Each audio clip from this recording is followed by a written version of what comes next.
From the Valley's News Channel, this is Channel 5 News This Morning.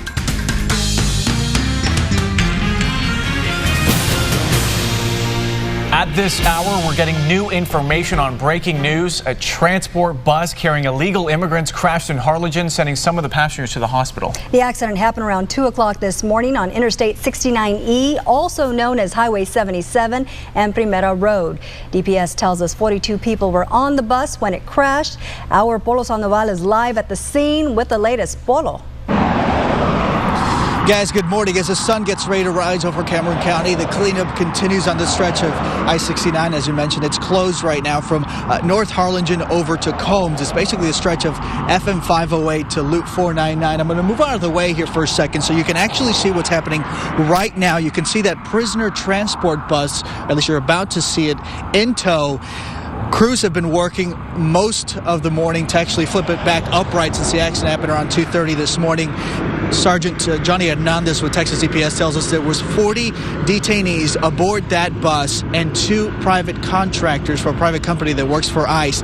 This bus reportedly left Brooks County this morning just after 2, destined for Brownsville.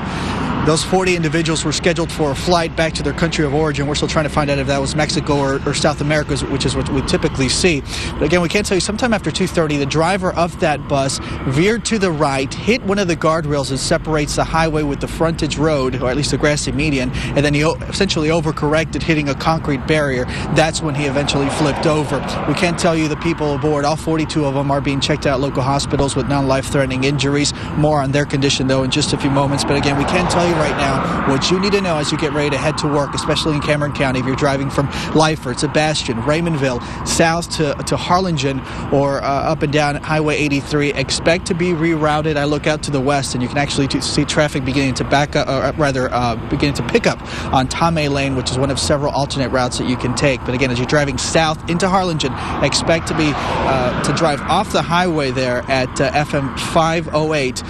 This closure is all the way down to Loop 499, which is just south of my location right now. We're trying to find out exactly what led to this accident, exactly what caused that driver to lose control. As we find out, we'll pass those details along to you. Guys? Polo Sandoval reporting live for us this morning there along Expressway 77 in Harlingen. Obviously, folks this morning can expect some delays in that area for sure. Now, our team coverage continues with Channel 5's Annette Garcia. She's at Valley Baptist Medical Center where victims are being treated right now. Annette, we're also getting our first look at some of the passengers on the bus. That's right. We want to show you some new video of that. This is new video that we just got in of those passengers at the scene. The passengers being loaded, at least 6 of them being loaded into another bus, at least 1 of them being loaded into an ambulance. We know the passengers were taken to hospitals in Harlingen and also in Brownsville. Their injuries, according to DPS right now, are mostly minor, all non-life-threatening. Now, we're here at Valley Baptist in Harlingen, right outside the emergency room. We see 2 Homeland Security buses parked out front.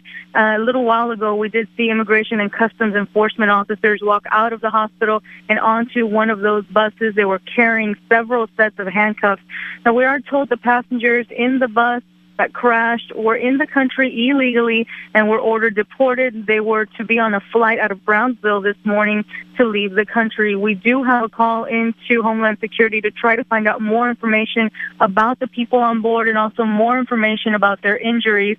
And we will continue following with Homeland Security to see if we can find out some more information there. Again, what we do know right now is that the majority of the injuries are said to be minor. That's according to DPS.